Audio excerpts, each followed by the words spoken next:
Bienvenidos amigos a la primera emisión de su podcast chiapaneco preferido, Pozol en Jícara. El día de hoy tenemos un invitado muy especial, la verdad es que me emociona demasiado que esté aquí. Él es Daniel de Helio Master y el día de hoy nos va a platicar un poco pues de su vida, para conocerlo, para saber en qué proyectos anda metido y pues de dónde nació todo ese interés. Daniel, mucho gusto. No, muchas gracias, encantado de estar aquí contigo. Nosotros llevamos ya un ratillo de conocernos, de vernos en algunas ocasiones, y pues esto gracias a uno justamente de sus proyectos, que pues es el de Helio Master, ¿no? ¿Cuántos años tienes con este proyecto? Sus raíces surgen más o menos en diciembre de 2016, ¿no? Ajá. Entre diciembre de 2016 y enero de 2017. Bueno, en ese momento ni siquiera estaba como pensado que existiera algo como Helio Master, como lo es hoy en día. Helio Master nace posteriormente, por ahí del 2020, finales del 2019, principios del 20. Obviamente un inicio medio atropellado porque pues vino la pandemia, Sí. ¿no? O sea, no fue proyecto pandemia, sino que quedó justo en pandemia. Sí, bueno, pues es que las cosas se fueron dando, ¿no? Ajá. Entonces, insisto, no había como esto de que un día me levanté y dijo, quiero hacer un proyecto de esto, ¿no? Ok. Simplemente las cosas fueron dando Ajá. y intentamos irle dando forma a esto, ¿no? Y bueno, ya legalmente hace un poco menos de un año nos constituimos como una asociación civil, ¿no? Para poder hacer que esto crezca, ¿no? Que tenga cierta formalidad y nos abra puertas a otras formas de colaborar y trabajar, ¿no? Y tener otros alcances. ¿Qué es Helio Master? Cuéntanos para los que nos están viendo y no tienen idea de eso.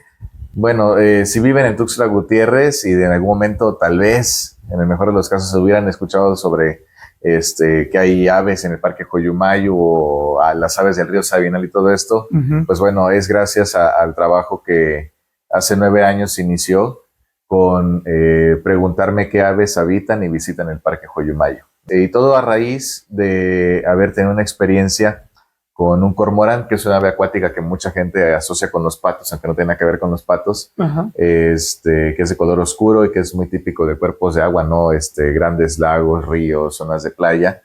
Y que de pronto, justo a finales del 2016, después de haberse reinaugurado el Parque Joyumayo, después de algunos años de abandono, pues esta ave solitaria en el lago del parque, ¿no? Donde anteriormente también habían lanchitas. Ajá, sí. Y me llamó mucho la atención, ¿no? Entonces, para ese momento yo visitaba el parque con la intención de documentar, sobre todo con fotografía y algunas observaciones en campo, de especies de reptiles de Tuxtla Gutiérrez, ¿no? Me encontré con esta ave y lo poco que yo sabía en ese momento de estas aves y lo que yo había visto en campo también en otras ocasiones, en otros lugares, me hizo darme cuenta como de lo singular que era este encuentro con el cormorán. Y al día siguiente regresé ya como más preparado, ¿no? Con una cámara, con un buen lente y todo esto. Y empecé también a observar como en los alrededores, ¿no? ¿Qué más había? Ajá. Y empecé a encontrar garzas nocturnas, loros, aves migratorias, etc. Entonces, eso fue lo que despertó el interés por conocer y documentar las aves de Joyumayo. Y al paso del tiempo... ¿Qué temporada era más o menos esta? Pues esto fue como en el invierno del 2016-17, ¿no? Ajá, sí, por lo que comentabas de las migraciones. Ajá, exacto. Y bueno, era a los pocos meses de haber iniciado como con ese ejercicio de investigación en campo, de manera sistemática, de estar visitando el parque regularmente y haciendo registros y todo esto, era evidente que estaba pues haciendo justo este registro de una cantidad impresionante de aves. Para ese momento, creo que en el primer año, si no mal recuerdo, el listado llegó a las 70, 80 especies de aves. Órale. Y, ¿En un inicio eras tú solo? Sí, inicié solito, como un proyecto ciudadano, vaya, ¿no? Por interés propio. Y entonces, el darme cuenta de esa riqueza de aves, también me hacía darme cuenta, sobre todo teniendo como ese trasfondo, ese contexto, de haberme dedicado o haber tenido interés por los anfibios y reptiles en Chiapas, que es un grupo de seres vivos muy interesante, pero también sumamente estigmatizado. Ajá. Entonces, reconociendo también como las consecuencias de de que las personas de pronto no conocemos nuestra biodiversidad, no estamos sensibilizados en torno a ella, que cualquier cosa puede ocurrir en una ciudad donde hay muchos intereses. Sí. Entonces, era necesario encontrar una estrategia para que las personas pudieran ver el parque como yo lo veía, ¿no? Entender esa riqueza y que proporcionar esa riqueza hubiese como un compromiso por cuidarla, ¿no? Okay. Sí, porque en caso de que algo amenazara el parque, no fuera yo el único que se fuera a amarrar un árbol, ¿no? Para defenderlo. Ok, ¿no? entiendo. Claro que el abanico como de opciones o de estrategias es bastante amplio, pero podría sintetizarlo en que por un lado tenemos las redes sociales. Yo de pronto, desde entonces decía yo, es que son muy engañosas porque claro que puedes llegar a tener como un impacto y un alcance altísimo, ¿no? De llegar a miles y millones de personas. Sin embargo, su trascendencia es usualmente bastante efímera, ¿no? Sí. Cualquier cosa usualmente no dura más de una semana de estar en la boca de todos. Está dando scroll muy rápido y sí, en una semana ya están en otra cosa. Eso, y decía yo, bueno, pues como que no. Y digo, igual y en las redes, pues sí, claro que esto puede hacerse, no sé, por decir, como un tema de interés nacional, pero ¿de qué sirve si la gente de aquí mismo no está consciente de ello, ¿no? Entonces no está aportando nada a conservar lo que tenemos. Claro, y también es esta cuestión como muy básica, de, pues claro, tener como cierto acercamiento con escuelas y demás, y llegar a dar pláticas y todo eso, pero en mi experiencia, la poca que tengo en temas de educación ambiental, yo siempre he pensado que a mí se me hace como demasiado absurdo, ¿no? Llegar a un salón y hablarle a los niños cuando pues es como de, estás en Chiapas, o sea, ¿qué haces aquí con los chamaquitos adentro del salón? Sácalos, ¿no? O sea, ¿para qué les platicas? Mejor llévalos a verlo, ¿no? Sí. A mí me preocupa muchísimo, ¿no? Cuando llegan las instituciones y dicen, no, es que nosotros vamos a dar pláticas ambientales, como que no, tienes el recurso, o sea, puedes hacer algo muchísimo mejor. Y justo como ¿no? mencionas, estando en Chiapas, no necesitas más que sacarlos a la cancha que está rodeada de árboles y observar todo lo que tenemos, porque realmente tenemos mucho y no nos damos cuenta. Incluso si no tuviera árboles, creo que también es una manera de medir y hacernos como más conscientes. Digo, porque claro, podemos vivir en zonas enteramente desprovistas de árboles y como sea, no dimensionar, ¿no? Lo que esto significa, ¿no? Pero bueno, el punto es ese, ¿no? O sea, hay maneras como más trascendentes, ¿no? De hacer que las personas puedan integrar este conocimiento, ¿no? A su cotidianidad. Y entonces surge la opción como de, bueno, pues traigamos a la gente a Joyumayo y que vean las aves, porque ya desde un inicio cuando de pronto yo sacaba el tema, ¿no? De las aves de Joyumayo, la gente decía así como que, pero que no hay nada más zanates y palomas ahí. Y así como que no, hay esto y esto y esto, ¿no? Pues surge la idea de las pajareadas. Tuvimos nuestra primer pajareada, si no me falla la memoria, el 16 o 18 de diciembre del 2017. Okay, un año después de que empezaste. Sí, casi un año después, ¿no? Entonces, ahí fue la primera pajareada y desde entonces, todos los meses, salvo cuando hubo la pandemia, hemos tenido pajareadas, ¿no? Okay. Claro, esto ya no se limita a Joyumayo, sino que fue algo que naturalmente fue creciendo, ¿no? De manera orgánica. También de acuerdo a la situación o a las, como mucho se dice ahora, las coyunturas de lo que ocurre en Tuxtla Gutiérrez ha ido creciendo, ¿no? Parece entonces en 2017 también ocurre que con algunos amigos de la universidad creamos un proyecto colectivo llamado Pájaro Cantil. Y pues ese proyecto de las aves de Joyumayo se adhiere a Pájaro Cantil, ¿no? Entonces fue a través de Pájaro Cantil que iniciaron las pajareadas. Pues, ¿en qué semestre ibas cuando iniciaste? Con las aves yo estaba entre tercero y cuarto semestre. Ah, órale. Sí. Digo, ya en 2019, a finales de 2019, yo, por distintos motivos, yo salgo de Pájaro Cantil. Pero uno de los acuerdos a los que llegamos fue justamente, bueno, yo voy a continuar con el proyecto de las aves, ¿no? De ahí a la par ocurre que... Podríamos decir que el primer año que se hizo la pajareada se llamaba Pájaro Cantil. El colectivo. Ajá. Sí. Órale. Sí. Y ya De ahí tú continuaste con este proyecto. Sí. Y claro, en Pájaro Cantil al inicio era como de, claro, vemos qué fin de semana tenemos disponible, Lanzamos un cartelito en redes y pues a ver quién llega, ¿no? Y la verdad es que en muchas ocasiones eran pajareadas donde pues nada más llegaba yo, ¿no? Y pero al día de hoy, siempre digo que, bueno, pues son cosas que pasan, ¿no? Siempre los proyectos tienen como esta curva de aprendizaje. Y ya para cuando llegamos a crear Heliomaster, meses después de haber salido de Pájaro Cantil, que también Heliomaster surge como de una manera bastante orgánica, porque ya habiendo tenido a través de Pájaro Cantil como que cierta resonancia en torno al tema de las aves, al mismo tiempo surge de manera paralela esta iniciativa del festival, el Chiapas Birding, que tiene Secretaría de Turismo del Estado, y nos habían invitado a formar parte como Pájaro Cantil, pero de ahí, pues como yo continué con el proyecto de las aves, entonces ya luego la invitación se redirigió a mí, y fue ahí como que entré como en eso de que no, pues, pero no quiero ir como Daniel, o sea, yo quiero como sentirme parte de algo, ¿no? Y creo que eso es muy natural de las personas, ¿no? Querer sentirse parte de algo. Entonces, ya 3 compañeros, Guillermo, Manuel y Diego, desde Pájaro Cantil, Pájaro Cantil, particularmente Guillermo ya había estado como acompañando el proceso de las pajareadas y todo esto. Diego también siempre tuvo mucho interés en las aves, y Manuel, por la amistad con Guillermo y con Diego, pues también se adhiere, ¿no? a esto que era como los embriones del Heliomaster.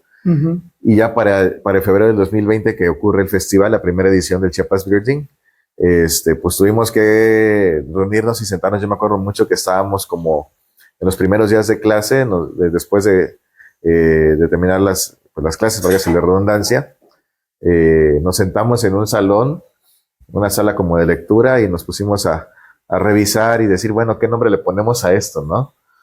Y no recuerdo realmente quién en eso también está otro compañero, Alan. ¿De la facultad también? Sí. Y empezamos como a buscar nombres, y yo tenía muy claro que no quería, tenía como ciertas reglas, ciertos lineamientos. Decía yo, de preferencia que sea un nombre en español, y si no es en español, cuando menos que sea fácil de escribir y pronunciar, ¿no? Que no sean más de 2 palabras, y que no caiga como en esto de tener bio, eco, azul, verde, tierra, o sea, esas palabras, ¿no? Esos sufijos y prefijos. Lo ves en cualquier lado. Sí, y que claro, le restarían como esta identidad, esa singularidad al grupo. Claro. Y era algo que también tenía Pájaro Cantil, no era como algo muy fácil de recordar, ¿no? Entonces, queríamos eso. Y nos pusimos a pensar y dijimos, no, que empezamos a buscar como nombres científicos, porque hay algunos que son como muy fáciles también de recordar y así. Sí. Nombres de aves, juegos de palabras y demás. Y alguien por ahí dijo, nos pusimos a pensar, bueno, ¿qué aves vemos en Joyumayo? Y resulta que el colibrí pochotero, que tiene su nombre científico, Heliomaster constanti, casi siempre que hacemos pajareadas en Joyumayo las iniciamos en el lago del parque. Y casi siempre la primera vez que vemos y que básicamente nos da la bienvenida es el colibrí pochotero. Ok. ¿No? Pues y dijimos, pues suena bonito, hasta suena como tal vez como un poquito como una banda de rock o algo por el estilo. Y de hecho la etimología es muy bonita. Digo, no me gusta como tomar este sentido, pero siento que es muy presuntuoso, pero bueno, como sea, la etimología es muy bonita, porque Heliomaster significa el que busca o el que persigue el sol, ¿no? Órale, qué bueno. De hecho, por eso en el logo hay un sol también, ¿no? Ya. Sí. Y pues nada, así inició Heliomaster. Okay. Para ese momento ya las pajareadas ya era algo como un poquito... ¿Mandaron a hacer su logo o entre ustedes lo diseñaron? Entre nosotros lo hicimos, ¿sí? ¿No? A mí siempre me ha gustado la ilustración y un poquito de diseño. Entonces, ya. Hicimos los bocetos. ¿Tú también haces tus videos? Sí. Ok. Sí, porque es que estaba platicando con mi pareja justamente hoy en la tarde, y le digo, es que la neta, si él no hace sus videos, yo creo que le paga a alguien, porque la neta tiene muy buenos videos. O sea, gracias. Cómo los editas y todo, están muy padres. Yo dije, pues, si no los hace él, porque claro, desde lo primero que pensé es, no hay de otra, o los hace él, o paga por alguien, pero sí, tiene que ser alguien que le sepa. Sí. Hay algunos videos que sacamos el año pasado que los hicimos en colaboración con un amigo que se llama Diego Solís. Él tiene mucha experiencia, ¿no? Con ese tema como de fotografía de productos, Ok. marketing y demás, ¿no? Entonces él tiene el equipo, tiene drones y lentes y todo eso. Entonces, con él le solicitamos no hacer algunos videos en el 2025.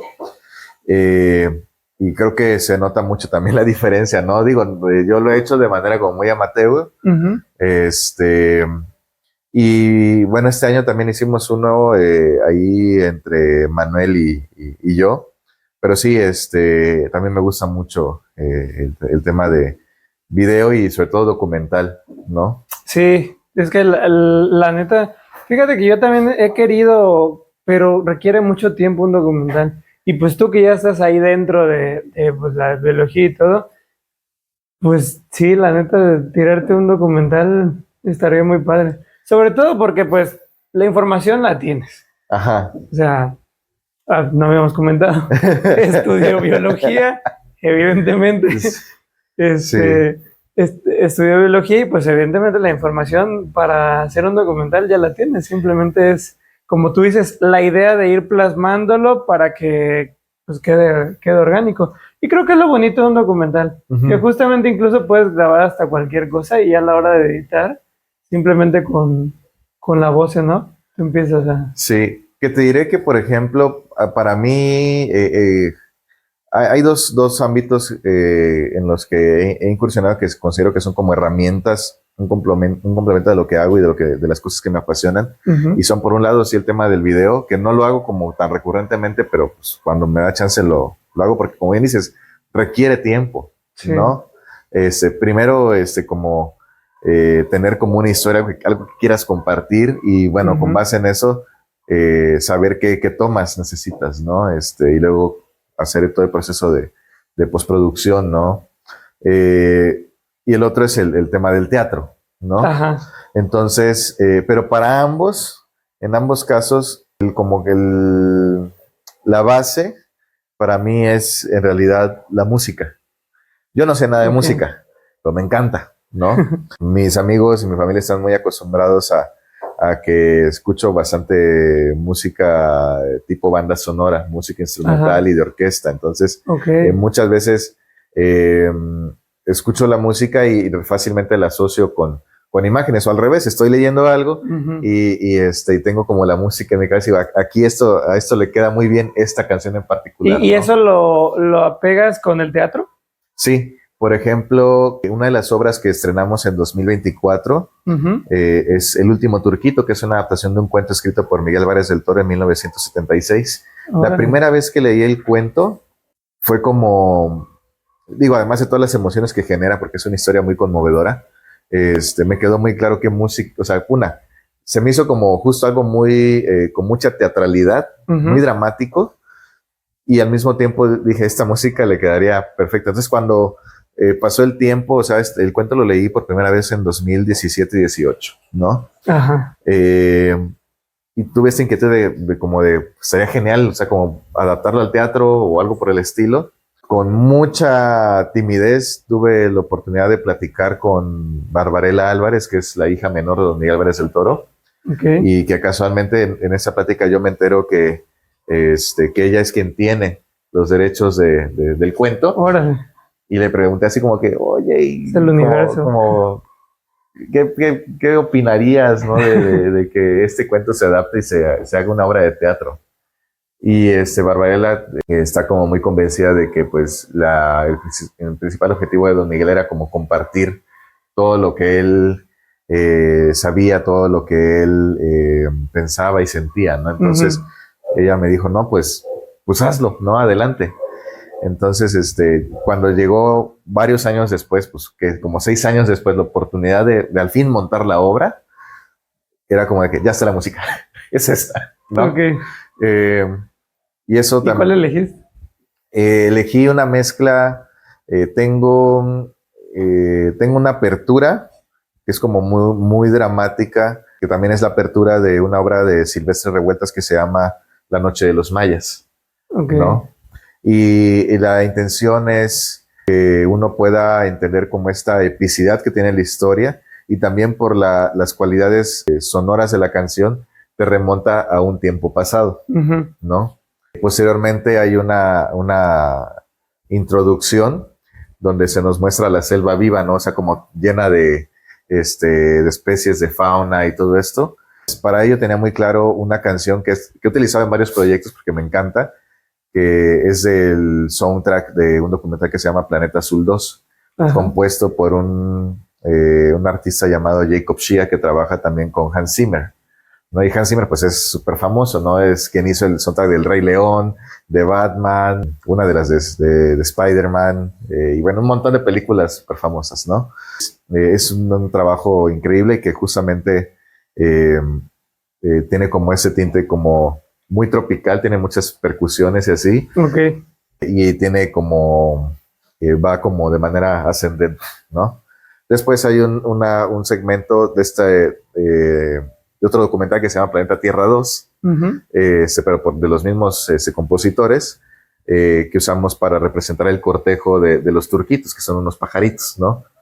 Y luego cambiamos y pasamos a usar dos piezas de otro documental de los mismos autores que se llama Planeta Congelado, sería la traducción, Ajá. ¿no? Y que a partir de ello la música cambia drásticamente porque es el momento en el cual entra en la narrativa y en el paisaje el ser humano y todo va en picada. Y porque Ok. empieza la destrucción, ¿no? Y finalmente cierro con una pieza que se llama Safe Return, que es de la película La ballena, donde sale Brendan Fraser, ¿no? Que creo que ganó un Oscar, algo así. Eh, y es una canción súper, súper emotiva, que Llena de representa drama. como toda esta fatalidad, ¿no? Esta tristeza acumulada, ¿no? Esa desolación. Y tanta, ahí acaba la historia. No tiene final feliz. ¿Y esta obra la sigues presentando? Sí, a partir de su estreno, el estreno lo hicimos en el marco del homenaje a Miguel Álvarez del Toro, Ujú. en el 2024, en agosto, ¿En el Teatro de la Ciudad? en el Teatro Francisco Madero, el que está en el Ah, ya. centro de Tuxtla, ¿no? Ujú. Que además he de decir que es un teatro con el cual siempre me ha gustado trabajar porque no es un teatro muy grande, tiene una capacidad de 456 personas, Ujú. eh, pero es un teatro que tiene mucha historia porque es el primer teatro que se funda en Chiapas. Es un teatro que, bueno, el edificio como tal ya no es el mismo, pues, pero el lugar en el cual es ubicado sí, y tienes más de 140 años de historia ese teatro, ¿no? Entonces, y desafortunadamente pasa desapercibido para la gran mayoría de la ciudadanía tuxtleca, ¿no? Sí. Sí, Entonces, incluso también enfrente está el Museo del Café y pues claro, tampoco la gente lo conoce. ¿no? A pesar de ser un lugar súper concurrido, porque está Ujú, ahí justo. todo el centro de trámites y burocracia del Estado, ¿no? Creo que eso es lo que lo termina opacando. Sí, Que la no. gente que llega ya con sus prisas de querer hacer sus trámites y vámonos. Y no a quieren lo que saber sí. nada más. Ajá. Claro, entonces hemos querido trabajar mucho con este teatro, con la intención también como de darle esa visibilidad, ¿no? Ujú. Y hemos tenido muy buena colaboración con ellos, ¿no? Entonces, y la obra la presentamos pues, siempre que podemos, entonces cada agosto hacemos el homenaje a don Miguel Álvarez del Toro. ¿Por qué en agosto? Porque es el mes en el que nació y falleció, ¿no? Ok. Y en octubre, porque es en octubre cuando hacemos el Festival Tuxtleco de Aves Migratorias, ¿no? Ujú. Entonces, la obra siempre buscamos presentarla porque me parece que logra plasmar eh, estos sentimientos y pensamientos tan comunes y compartidos que hay en las personas preocupadas por la naturaleza y por la crisis social y Ok. ambiental que estamos viviendo, y que creo que lo más alarmante es que es un cuento que se escribió hace 50 años y el mensaje sigue totalmente vigente. Ujú. Las amenazas son distintas, pero la situación, la devastación sigue ocurriendo, ¿no? Y seguimos Sí, sin sí, sí. entender. Entonces, por eso, cada que tenemos oportunidad, entra el Turquito, ¿no? Y es que creo que a pesar de que tenga 50 años, tristemente creo que apenas se le está empezando a dar la visibilidad que debimos darle desde hace mucho. Y ahora que ya empezamos a ver cosas drásticas Ujú. en el medio ambiente, es cuando ya la gente quiere empezar a ver y hasta eso, pues siguen sin ser todos. De hecho, creo que aún más alarmante es que mucho antes de Don Miguel Álvarez del Toro, eh, personajes como Alexander von Humboldt, que es un naturalista, él era un príncipe prusiano, que fue como el hijo rebelde de la familia y dijo, pues yo todo mi dinero y toda mi riqueza les voy a destinar a viajar. Sí. Son para ti los gracias. mercaditos, así que con confianza. Te ya invito. está el chocolatito. Te invito. Muchas gracias. Entonces, ¿qué? Me decías de lo del mensaje alarmante. Bueno, entonces, hay personajes como Alexander von Humboldt, ¿no? Que era un noble prusiano, el príncipe de Prusia, de hecho, que era como el hijo rebelde de la familia y en vez de dedicarse a la política, él decide destinar como todos estos recursos que tenía, esta riqueza, a viajar por el mundo y explorarlo y generar conocimiento, ¿no? Sobre la naturaleza, ¿no? Él es considerado un polímata, es decir, esas personas que ves su currículum y es como que era astrónomo, era geógrafo, era físico, era naturalista, era ilustrador, era un montón de cosas. Y Humboldt también fue como de estos primeros grandes divulgadores de la ciencia. De hecho, él fue una de las figuras que inspiró a Charles Darwin para hacer el trabajo que posteriormente Darwin hizo. Y entonces Humboldt, y eso te estoy hablando de finales del siglo XVIII, principios del XIX, o sea, entre 2700 y 1800, hace 200 años, ¿no? Sí. Entonces ya hace 200 años Humboldt, aprovechando de esta influencia que tenía, porque claro que se vinculaba con los gobiernos del mundo, y hacía llamados de atención sobre los peligros y las consecuencias devastadoras de continuar explotando la naturaleza. Entonces son 200 años desde que se empezó a hablar, no con ese término, pero de lo que hoy conocemos y entendemos como el cambio climático y la crisis social y ambiental que vivimos. Entonces son 200 años de no seguir entendiendo las cosas, ¿no? Y por ello también no es algo que suela decir, porque entendemos que hay una responsabilidad como tal vez como comunicadores o divulgadores, ¿no? de la ciencia y la biodiversidad, y sentimos ese compromiso como de siempre mostrar un panorama esperanzador que motive a hacer las cosas. Sí. Pero la realidad, y de manera muy personal, yo creo que no hay vuelta atrás. O sea, sí, todo lo que está ocurriendo actualmente son simplemente el síntoma de unas de décadas, de siglos de muy malas decisiones que no podremos corregir en un plazo corto, ¿no? Sí, ¿no? Y de hecho, bueno, no sé si has escuchado de esto que le llaman la Agenda 2030. No. Bueno, la Agenda 2030 es una iniciativa global que justamente se planteó en la década del 2010 al 2020 y que inició como una estrategia de combate al cambio climático, ¿no? Y se le puso 2030 porque la meta era pues poner ciertos acuerdos a nivel mundial entre los países participantes de la ONU, entre ellos claro que está México, para llegar al 2030 cumpliendo ciertos objetivos para cambiar el rumbo que estábamos llevando, ¿no? Sin embargo, no se han tomado con el interés ni con la voluntad y la convicción necesarias. Y lo que empezó como un discurso de combate al cambio climático, hoy en día ya no se habla de combate, se habla de adaptación al cambio climático. Y este simple cambio de palabras nos hace saber que pasamos de decir y considerar que teníamos la oportunidad y la esperanza de corregir el camino, y ahora nos damos cuenta de que estamos a 4 años del 2030 y que no nos queda otra más que adaptarnos a este contexto, a esta realidad que es irreversible, ¿no? Entonces, pasamos de combate, luego hablaban de mitigación del cambio climático y ahora es adaptación, ¿no? Entonces, claro, podemos tener como ciertas áreas de oportunidad muy valiosas a escala pequeña, pero me parece que a una escala mucho más grande es casi que imposible, ¿no? O sea, ya lo vemos con esas decisiones que se toman, por ejemplo, en el gobierno federal teníamos una muy buena oportunidad de hace algunos años de de hacer esta transición paulatina a energías renovables.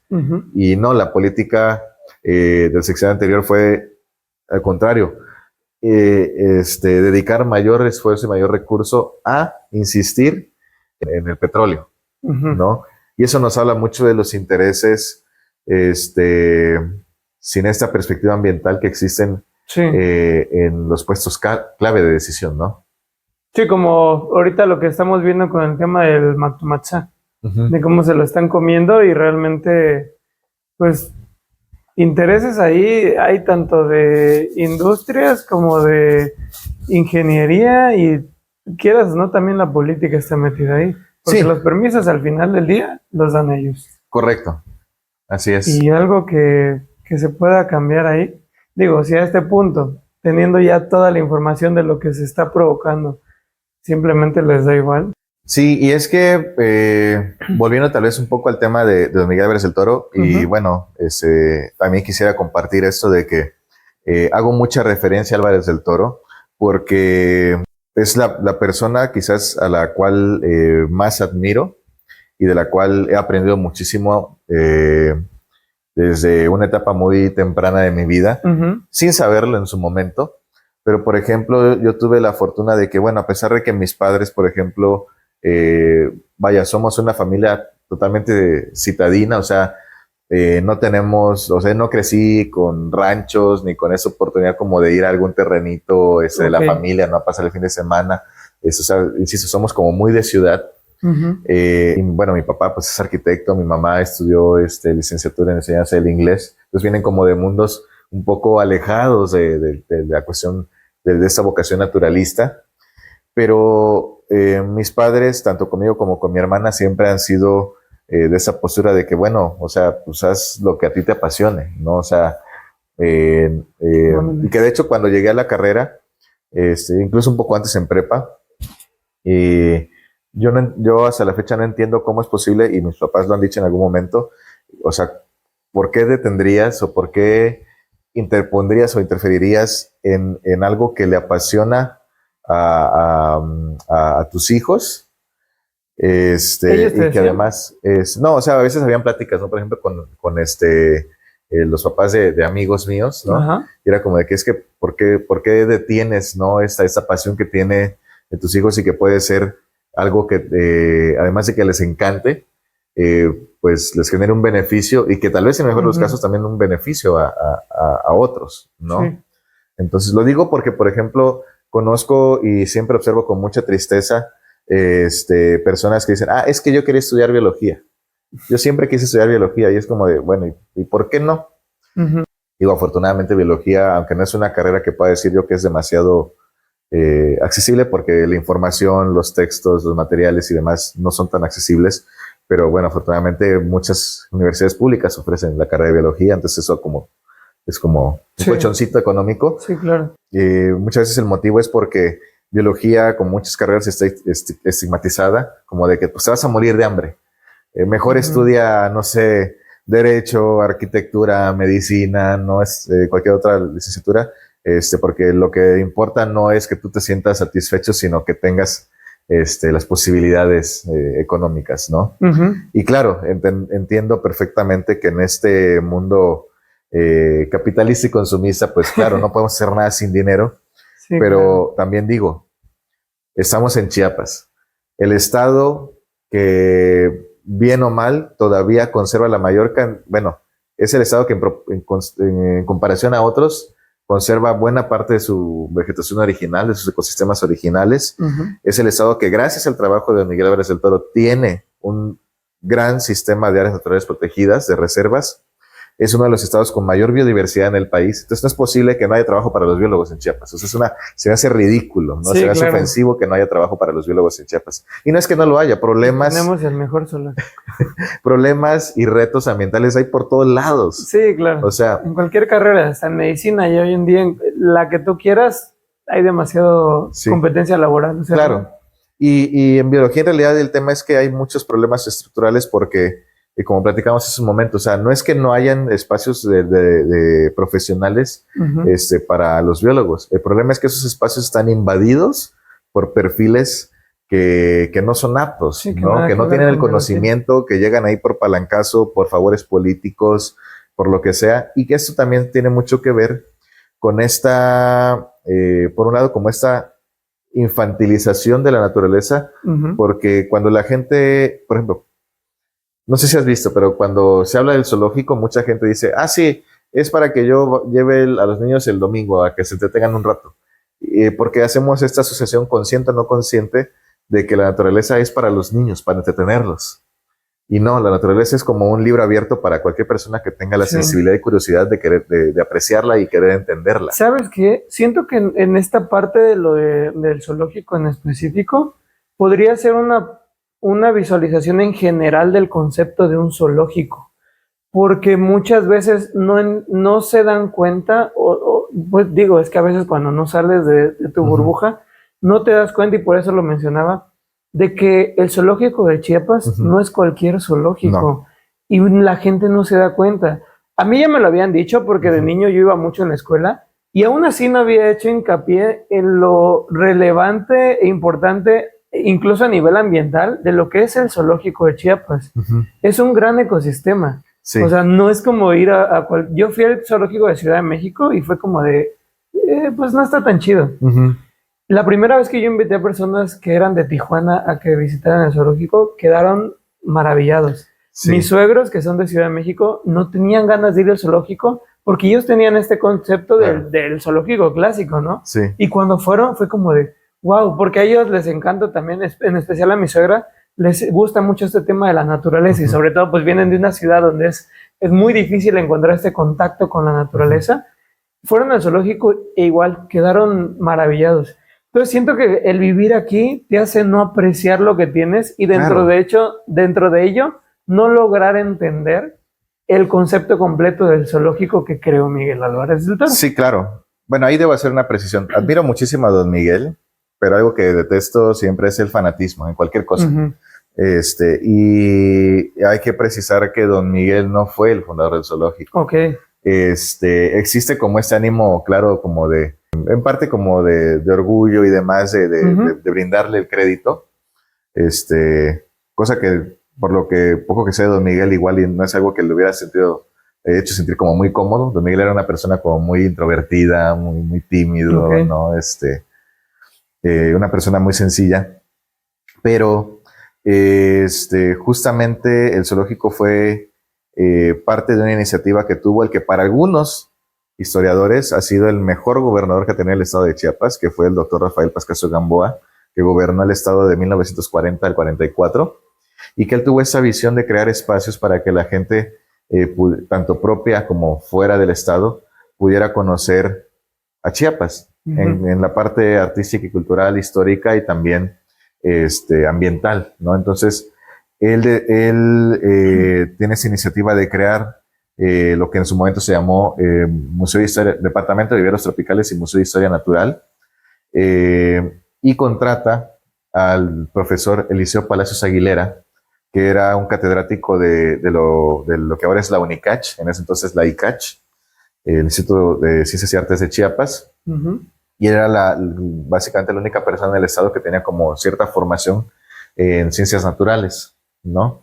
Y de hecho él es el pionero de la paleontología en Chiapas. Él es quien en los 30s, 30s, 40s, realiza con sus alumnos del ICACH expediciones a la zona de la Frailesca, ¿no? Villacorso, Villaflores, La Concordia, y descubre los primeros restos de mamuts, de mastodontes, de perezosos gigantes, de armadillos gigantes. Son los que están en la casa de las personas ilustres. Exacto. ¿No? De hecho, el Museo de Paleontología lleva su nombre por eso, ¿no? Okay. Entonces, y don Cheo, como se le decía de cariño aquí en Tuxtla, don Cheo dice, bueno, vamos a crear este Museo de Historia Natural donde la gente pueda conocer la biodiversidad del estado de Chiapas, y él requería de un técnico taxidermista, ¿no? Que es quien se encarga de hacer la colecta de ejemplares y trabajarlos, como burdamente se dice, para disecarlos y exhibirlos en el museo, ¿no? Entonces lanza una convocatoria en un periódico de circulación nacional, creo que era el Excelsior en ese entonces, buscando un técnico taxidermista, y de manera paralela don Miguel, él nació en Colima, se muda en la década de los 30 a Ciudad de México con su familia. ¿A poco estuvimos de que don Miguel nunca hubiera pisado el estado de Chiapas porque tenían el plan de irse a Argentina? Okay. Cosa que nunca ocurrió, afortunadamente para Chiapas. Y el sueño de don Miguel siempre fue venir a Chiapas, porque él decía que era el paraíso para los naturalistas, ¿no? Desde igual de una edad muy temprana tenía esta pasión por la naturaleza y entonces él empieza a trabajar en Ciudad de México. Dicho sea de paso, no estudió ninguna carrera. Si hubiera existido biología en ese entonces, tal vez lo hubiera estudiado, pero él más bien se formó de manera fue puro empirismo. autodidacta, sí, con una gran capacidad de observación y de memoria. Y entonces, don Miguel, eventualmente trabajando en el Museo de Historia Natural de la Ciudad de México, se entera de esta vacante, manda su currículum y es elegido por don Cheo, ¿no? Okay. Entonces, para cuando don Miguel llega, ya existía como esta versión como incipiente del Museo de Historia Natural y el zoológico, que empezó donde ahorita está la rectoría de la UNICACH, frente al Parque Bicentenario, sí, ¿no? En esa cuchilla, ahí fue el primer zoológico, ¿no? Órale. Entonces, y ahí existió desde 1942 hasta 1948, ¿no? Después se traslada a lo que hoy en día es el Parque Convivencia Infantil, y luego en los 80s se traslada al Zapotal, donde está actualmente, ¿no? Entonces, pero el mérito no le corresponde propiamente a don Miguel, sino a don Cheo. ¿Don Cheo era un peloncito de lentes? Sí. Es que creo que lo he visto en fotografías junto con, o sea, donde están como que haciendo el proyecto y todo eso. Sí. Creo que los he visto. Sí. Y sí tenía como que la noción de que había alguien más, pero no tenía la idea de que era mucho más relevante todavía que... No, sí, pues básicamente don Cheo adopta a don Miguel. Don Miguel con cariño le decía que era su papá de Tuxtla. Y desafortunadamente don Cheo fallece en el 44. Y pues no habiendo otra persona que tuviera las capacidades, ¿no? El conocimiento y la experiencia para liderar el instituto, pues don Miguel asciende como titular, ¿no? del Instituto de Historia Natural, ¿no? Y bueno, de ahí va creciendo el proyecto y es donde don Miguel tiene esta visión de tener un zoológico regional que exhibiera únicamente fauna del estado de Chiapas, porque él decía, pues Chiapas es tan diverso que no hace falta traer animales de otro lado. Sí, claro. ¿no? Y además él decía, ¿de qué me sirve exhibir pingüinos, elefantes y leones, que son animales que la gente nunca va a ver en su cotidianidad, que son animales que no habitan aquí, que son animales que no forman parte de lo que entonces se conocía como esa cadena alimenticia que hace funcionar el mundo, la naturaleza? En el contexto de Chiapas, prefiero que se exhiba la propia fauna del lugar, porque así la gente puede empatizar con algo que tal vez le resulte familiar o que pueden toparse algún día, y con ese conocimiento poder hacer algo. Sensibilizarse y actuar por su conservación, ¿no? Lo que comentábamos hace rato, ¿no? Exacto, y esa es la visión de don Miguel, ¿no?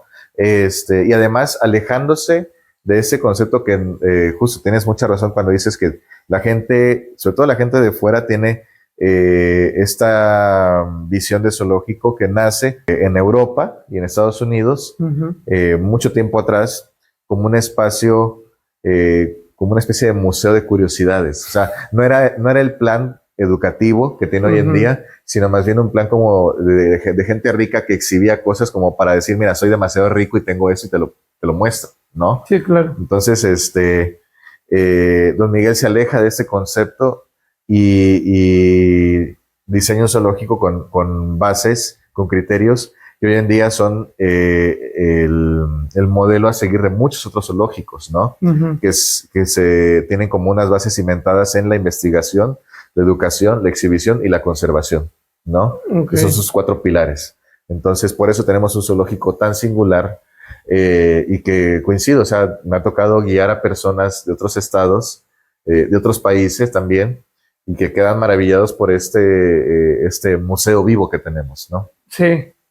Sí, y ahorita que comentas eso de que ya hay otros lugares, a mí me suena mucho, digo, probablemente te estés refiriendo a otros lugares, pero yo siento que el zoológico no está tan alejado de un African Safari, de esta idea de tener a los animales sueltos, porque muchos de los animales que ves dentro de sus espacios, de sus hábitats que les hacen, también los ves en el recorrido, en el zoológico, sueltos, en los árboles, en el piso, ahí comiendo al lado de ti, robándote tu sándwich.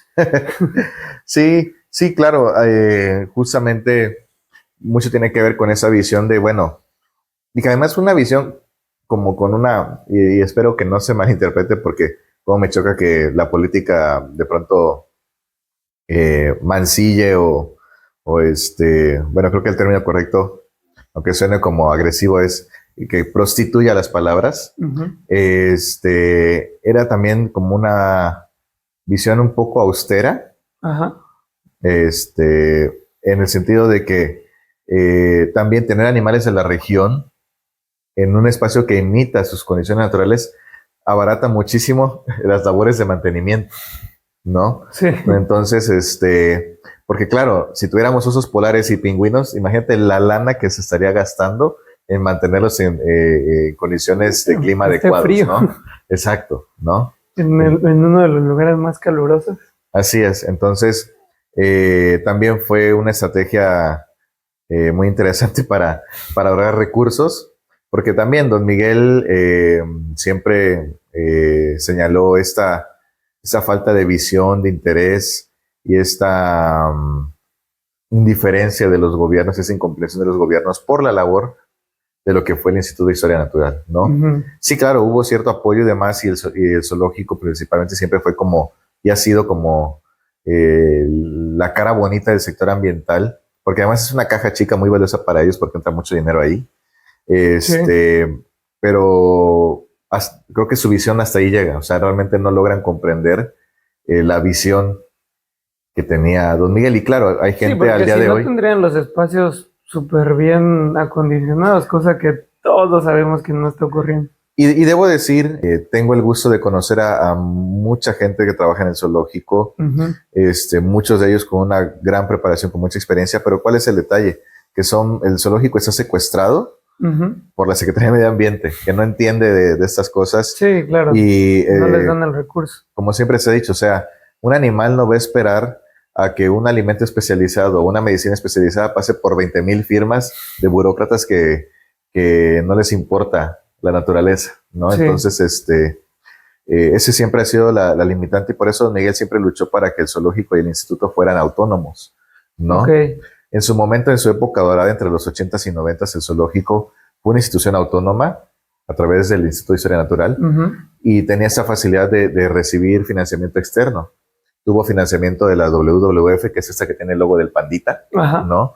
Don Miguel formó parte del grupo de especialistas de la Unión Internacional para la Conservación de la Naturaleza y tuvieron muchos proyectos exitosos que les permitió hacer crecer muchísimo el instituto, tanto que llegó a tener, por ejemplo, una pequeña editorial, tuvo un proyecto muy sólido de educación ambiental. Ahí fue donde nacieron los cursos de verano del zoológico y muchas cosas más, ¿no? Que en cuanto Don Miguel lo sabía. Don Miguel cometió un gran error y fue fincar mucho poder en sí mismo, ¿no? Era como cualquier cosa de medio ambiente, Don Miguel, ¿no? Sí, porque una vez que se fue él. Entonces, y Don Miguel sabía perfectamente que en cuanto él ya no estuviera, el gobierno y cualquier otra persona interesada se iban a ir como buitres y hienas sobre la institución e iban a despojarla de todo lo que se hubiera logrado, ¿no? Entonces, quienes se formaron con Don Miguel y continúan en el zoológico y la Secretaría de Medio Ambiente, tienen mucha convicción, tienen mucha experiencia, pero se ven limitados por lo que ocurre al interior de la Secretaría, ¿no? Entonces, y bueno, eso me permite retomar porque estoy recordando que todo eso salió por otra cuestión. Y es que justamente yo tuve como esta oportunidad de que mis papás tuvieran esta visión de decir, bueno, pues que haga lo que quiera, ¿no? Lo que le apasiona. Y teníamos como ese trato de que, bueno, si te portas bien y sacas buenas calificaciones todo el ciclo escolar, pues su recompensa va a ser ir al curso de verano del zoológico, ¿no? Y del Museo de Paleontología, ¿no? Entonces, y de los 6 hasta los 15 años, o sea, estuve en todos los cursos de verano del SOMAT, y que al menos en su inicio, en su primera etapa, fueron cursos de verano que fueron diseñados junto con el equipo propio de Don Miguel Álvarez del Toro, ¿no? Entonces, en una visión como muy cercana y con toda la intención de quitar en las infancias como esta romantización de la naturaleza y mostrarla lo más real y cruda como es, ¿no? Entonces yo me acuerdo perfectamente que en el primer curso que tomé, el de 6 años, justamente se hablaba sobre los ecosistemas y la cadena alimenticia. Ok. Y algo que podría parecer como muy tosco, agresivo, brutal y violento para muchos, era que nos formaban en grupos, íbamos al área de bioterio, que es donde se crían conejos, cuyos, ratas y demás. Nos dijeron, me acuerdo muy bien, Para las comidas. entonces nos dijeron, elijan un conejo. Qué cruel. Y yo no me acuerdo si era un conejito así como beigecito, color arena o gris. Ajá. Entonces elegimos uno de esos, era un conejo joven todavía. Y ya íbamos caminando con el conejito en una caja acompañados de uno de los mantenedores y nos llevan al exterior del recinto del Sopilote Rey. Entonces agarra el mantenedor del conejo, lo mete al recinto, baja el Sopilote Rey y a mí nunca se me va a olvidar y no sé si mis compañeros del curso tal vez lo recuerden, pero yo me acuerdo perfectamente que el conejito estaba como agazapado, llega el Sopilote Rey, le pone la pata sobre el cuerpo y con el pico le toma de aquí de la nuca y de un tirón, ¡pac! ¿No? Y lo empezó a devorar.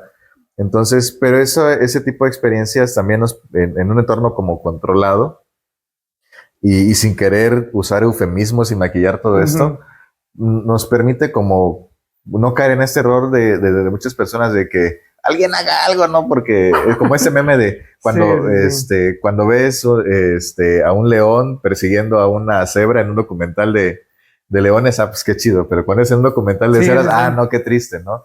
O sea, ahí es, ¿no? Intentar verlo de manera objetiva y porque eso es parte de lo que ocurre en la naturaleza, ¿no? Y creo que también entender esta parte nos permite poder ayudar de una manera más consciente y más real en otras áreas. Ejemplo, si no logramos entender que se requiere de que ciertos animales tengan que morir para poder ayudar a la estabilidad del ecosistema, vamos a seguir ayudando a especies de una manera incorrecta, porque no quiero decir que está mal, como gatos, como perros, como palomas, que se reproducen de una manera criminal y que nadie está haciendo nada para controlar, porque en lo que podemos entender dentro de la sociedad como ayudar, en un sistema en el que, pues aunque vivan en la calle, en la ciudad, siguen siendo salvajes, porque pues, los gatos al final del día se vuelven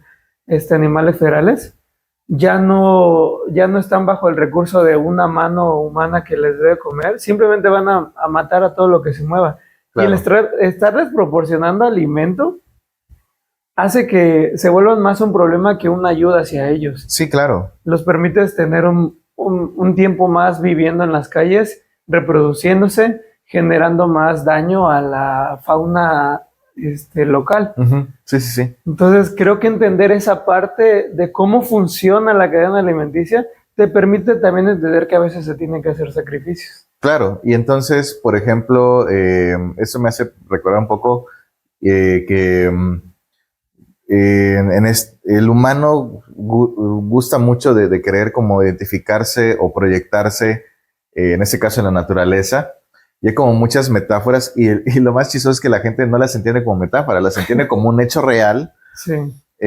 Por ejemplo, no sé si te has topado de pronto con esta, es como una especie de fábula o reflexión, no sé, que de pronto aparece en videos, en redes sociales, de que dice, ¿sabías que las águilas cuando llegan a los 40 años se tienen que tomar una decisión porque les crece el pico y las garras se tienen que quitar y que...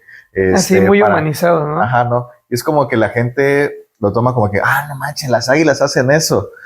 Llegan a los 40 años, tienen que decidir entre que crezca el pico y las garras y ya no puedan hacer nada o quitárselo y arrancárselo para renacer. Y es como de que, no, pues no lo hacen. O sea, es una metáfora que habla sobre... pues lo podemos asumir o relacionar a cuestiones como de duelos y cosas por el estilo, ¿no? Pero las águilas no hacen eso.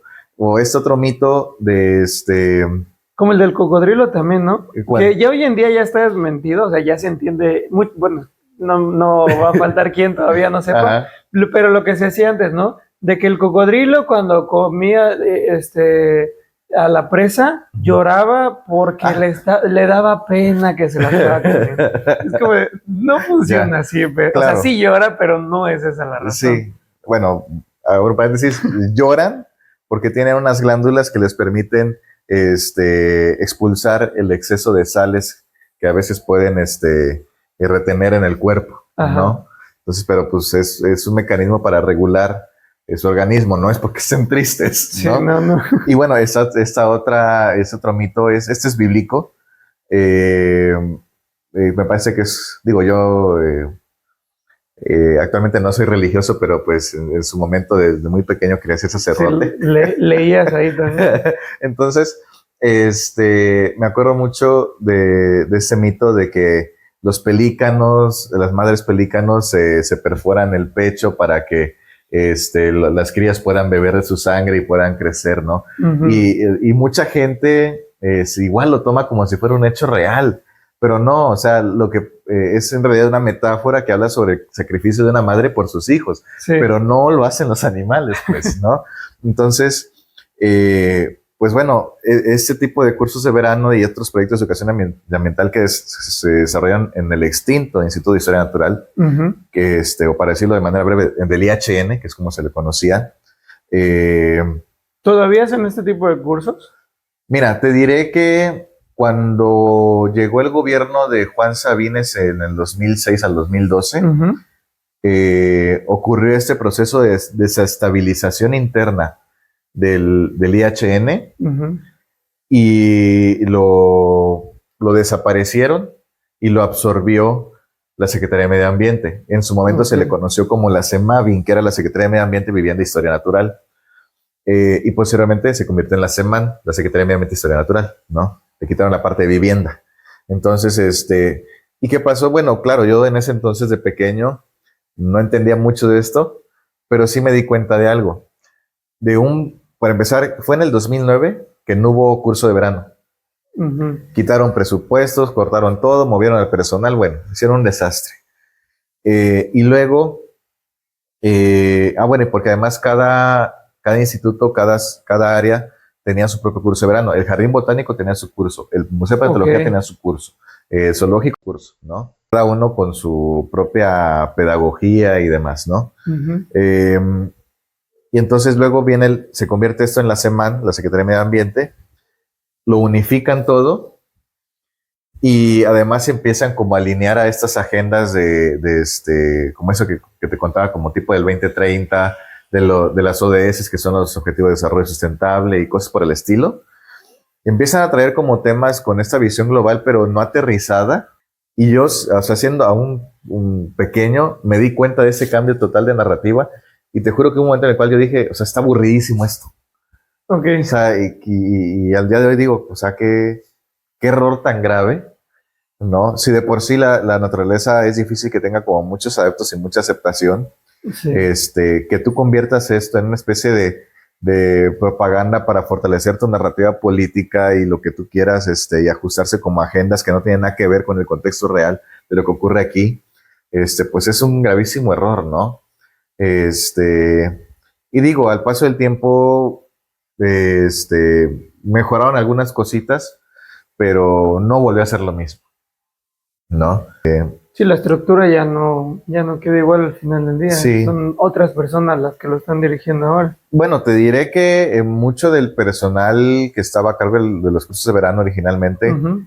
Continúa trabajando en ello. Pero insisto, hay como ciertos lineamientos y cierta visión, ¿no?, propia de la Secretaría, uh-huh. que deja como poco margen, sí. ¿No? Entonces, al día de hoy me doy cuenta que, claro, ese trabajo de don Miguel Álvarez del Toro, con ese interés por la divulgación de la ciencia y la educación ambiental, ya había incidido en mi formación, sí. ¿No?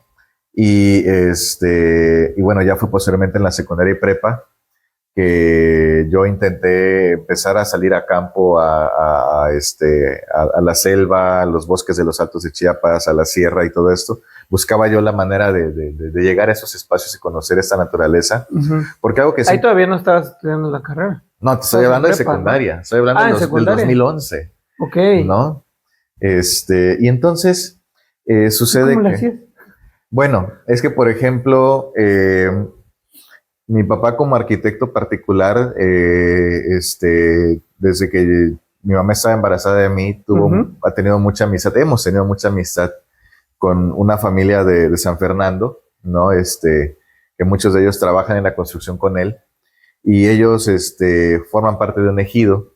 Y entonces los ejidos usualmente tienen como un área de conservación. Sí. Y fue a través de esas experiencias y esas facilidades que yo pude hacer mis primeras salidas a campo. Y por ejemplo, a través del curso de verano en zoológico empecé como dije, bueno, pues ya llegué a los 15 años, ya no voy a poder tomar otro curso porque ya no hay más. Y empecé como a querer vincularme con la secretaría, con el zoológico particularmente. Y y empecé a hacer como buscar la manera de hacer un voluntariado o algo por el estilo, ¿no? Y eso también me permite hacer algunas pequeñas estancias en el zoológico de San Cristóbal, el Parque San José. Y ahí también me quedaba acampando, ¿no? Y aquí, por ejemplo, me empecé a dar cuenta justo de lo que comentaba hace rato de cómo tenía compañeros que decían, no, es que yo quiero ser biólogo, pero sus familias eran como, no. Y claro, ellos los que estaban interesados. Y por eso mismo, pues sus familias no accedían a que me acompañaran a los campamentos. Y el resto, pues claro, tú entenderás que en secundaria y prepa los intereses son otros. Entonces, a cierto punto yo me sentía solo, ¿no? Sí, y también el tema de los permisos, a esa edad está complicado que sí, nos dejen ir. Mis papás siempre con miedo, pero intentaban darme esa confianza. O sea, ¿tú te la aventabas solo? En muchos casos sí. Órale. ¿No? Claro, había cierta seguridad, cierta certeza, ¿no? Si era en el zoológico de San Cristóbal, pues claro, o sea, ahí están las oficinas, siempre se quedaba un guardia, pues, pero yo me quedaba, o sea, nada más era el velador y... pero ellos te llevaban. O sea, me iban a dejar. Ajá. Y ya me quedaba yo ahí una semana, ¿no? Okay. Yo te imaginé así desde tu casa con tu mochilita y bueno, nos vemos pasando el fin de semana. Eso ya después, ya cuando hubo como más certeza de que sabía lo que estaba haciendo, ¿no? Okay. Y empiezo a hacer esas salidas a campo y me empiezo también a topar de frente como con esas realidades de que, bueno, yo estaba fascinado por los anfibios y reptiles y yo hasta el día de hoy veo con mucha desesperación esas posturas de se mueve, mátalo, ¿no? Y digo, ¿cómo es posible que la gente no vea la belleza de estos animales? Ahorita que dijiste esto de los reptiles y anfibios, yo tengo un miedo, bueno, sí es como miedo. Ajá. Miedo, ¿cómo se le llama? Como miedo inculcado, miedo heredado. Ya. Por parte de mi mamá. A las cuijas. Ahorita son una. Pero en la actualidad yo me esfuerzo mucho por tener cercanía con ellas. A pesar de que todavía me cuesta muchísimo. Sí. O sea, simplemente la veo arriba. Porque antes si había una cuija en mi cuarto, yo ya me iba. O intentaba correrla. Porque como siempre también he tenido como que esa pasión, ese amor por los seres vivos. Mi papá dice que desde niño hasta una hormiga era de no la pisan ni la movía en lugar. Entonces como que esa parte me hizo de que a pesar de que me daba miedo, no era la voy a matar, era salte nada más de mi espacio. Sí, claro. Pero ahora que pues vas creciendo, vas aprendiendo más, entiendes su función dentro del ecosistema. Yo he tratado porque... En menor medida, también algunos anfibios como los sapos, las ranas, todo eso, me da cosa como agarrarlas. Sí. Y pero con el tema de las cuijas sí no puedo. Todavía no hay. No, pero ya puedo convivir en un mismo espacio. O sea, yo ya me he dormido aquí sabiendo que ahí hay dos pero cuando las escucho pelearse me voy. Porque digo, capaz pelean encima de mí y me caen. Y una cae, claro. Ajá. Pero no, no puedo, a pesar de que no puedo, he tratado de luchar con eso por ese tema de pues, quererlas, ¿no? O sea, aprender que son parte de lo que nos rodea y que cumplen una función. Sí. Ellas, pues, mantener limpio tu casa de las arañitas, de las cucarachas, de todo eso, ¿no? Que te diré que al día de hoy, también pienso algo. Y o sea, de pronto cuando hablamos y eso pasa mucho lo señalo porque en algún momento yo también lo hice, ¿no?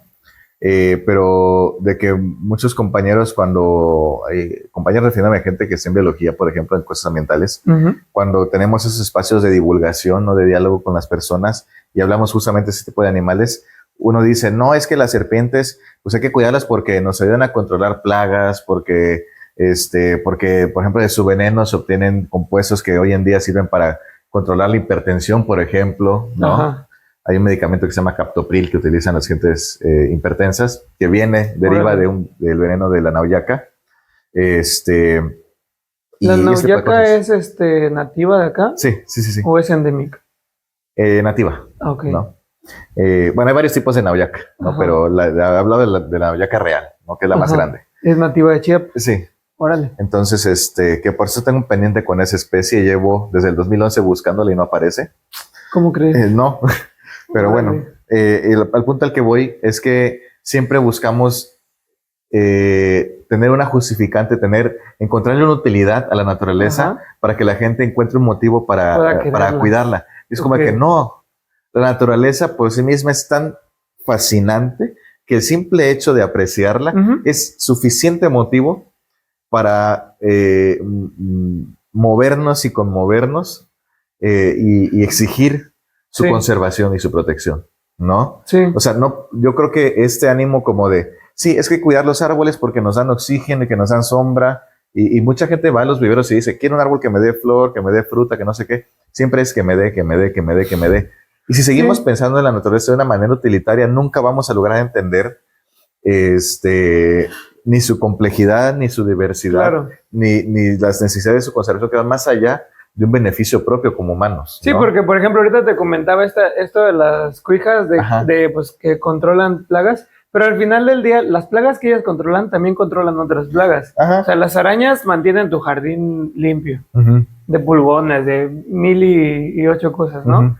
Pero a la vez tener esos insectos hace que pues vengan aves que comen esos insectos, que vengan polinizadores también. Entonces al final del día es un ciclo y como tú dices, tienes que terminar en el punto en el que simplemente te dejas admirar por lo que hay y crear un espacio que permita que vengan a estar contigo.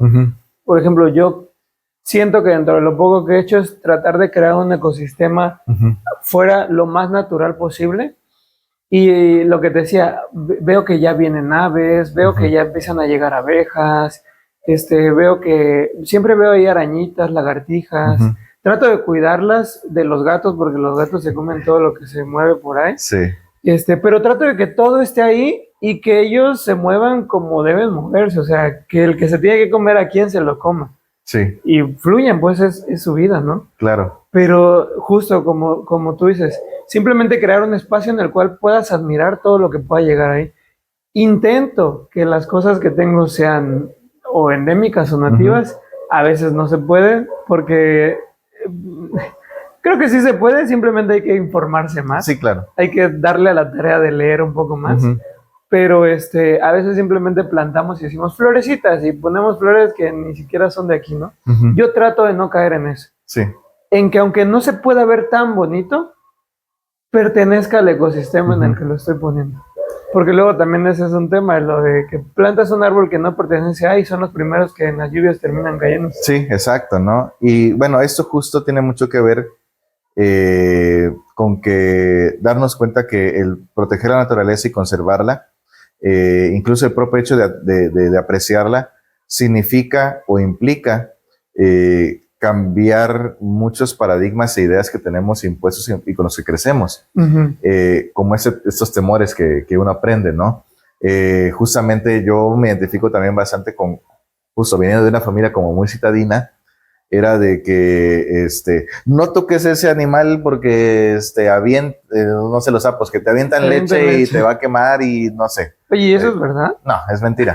Que la cuija te cae y te quema la piel y no sé, y que la araña y que, o sea, todo es peligroso. Sí, todo. ¿No? Y es como de,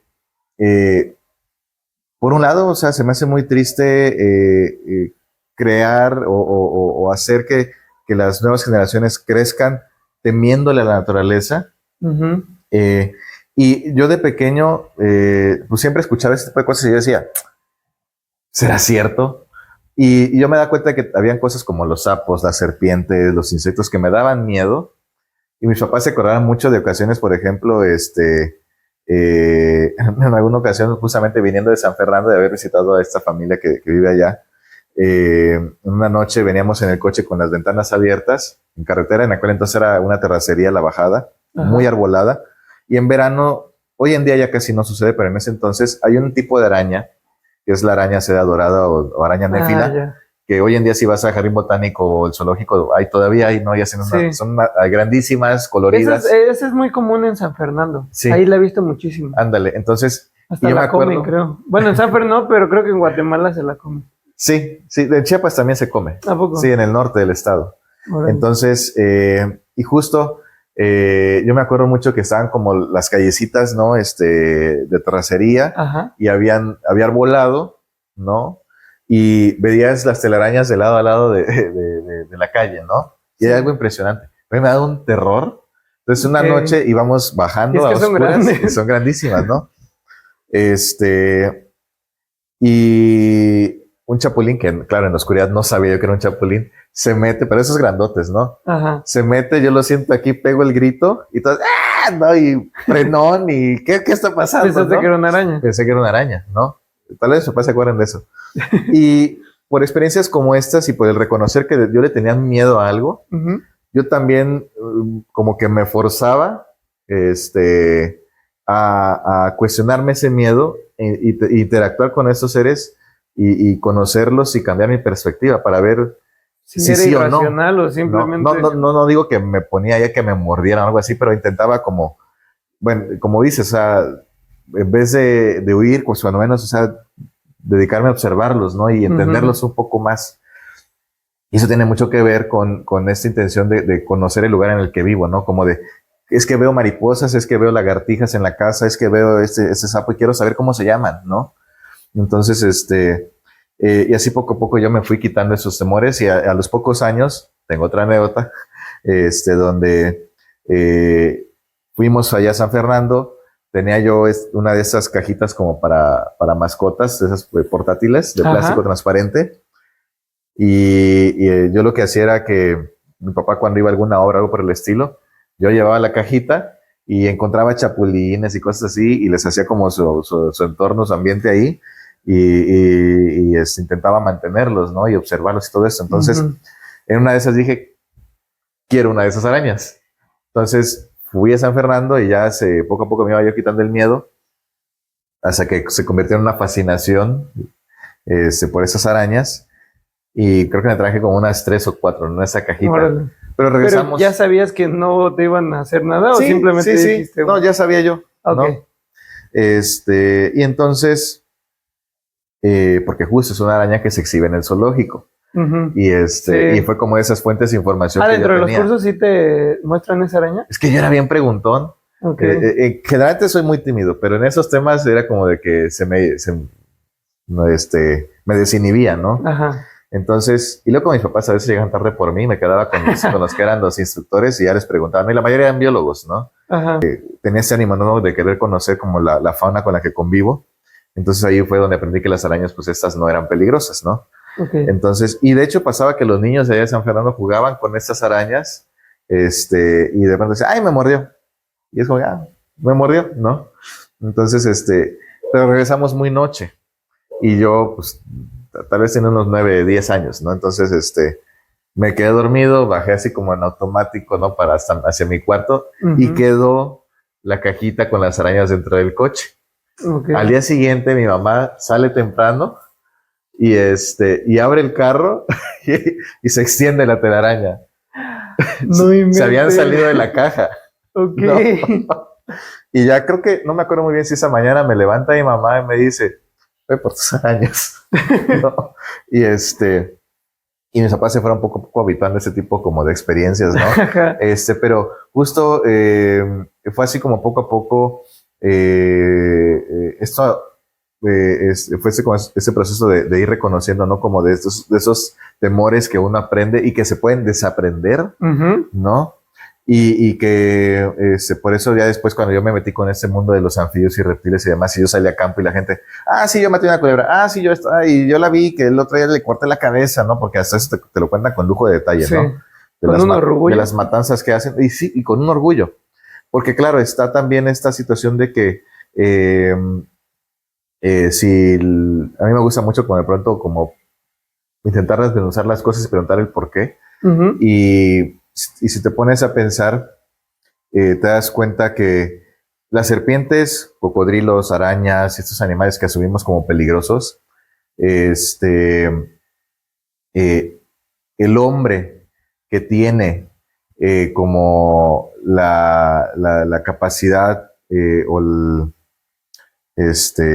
¿cómo decirlo? El atrevimiento de manipularlos es percibido como una persona muy valiente, ¿no? Okay. Entonces es el hombre como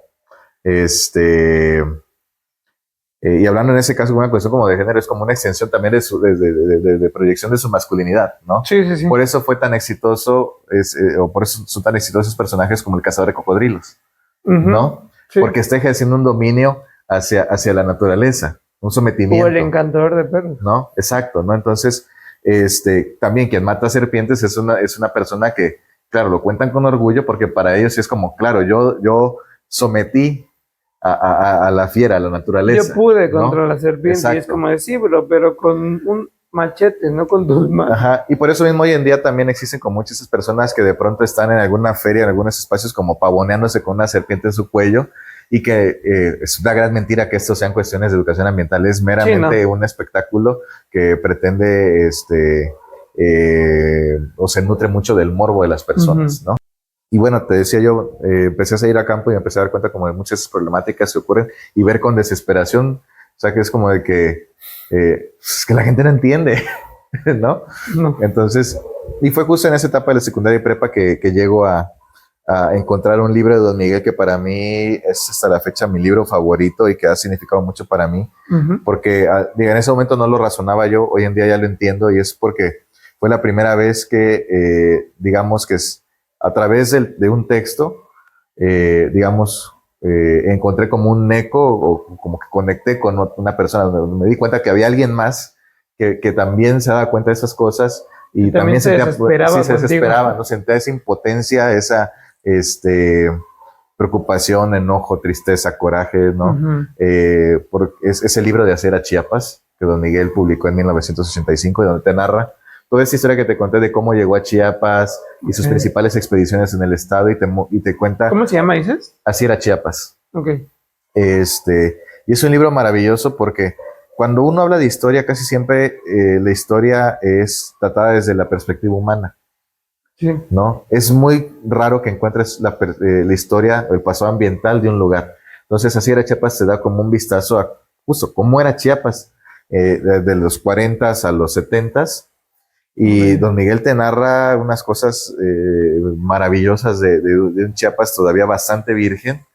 Y también la otra parte de cómo Don Miguel veía con desesperación y con impotencia y suma tristeza lugares que él vio prácticamente vírgenes, que él dedicó años a estudiarlos, a comprenderlos y a luchar por su conservación, de pronto verlos arrasados por un incendio, por una tala, y de ahí deriva todo este esfuerzo por tener un zoológico con una visión educativa y de investigación y conservación, por tener, declarar estos espacios como áreas naturales protegidas, de tener un proyecto de educación ambiental que se asentara en las juventudes para que posiblemente estas personas que estuvieran en cargos de toma de decisiones tuvieran cuando menos un poco de sensibilidad, ¿no?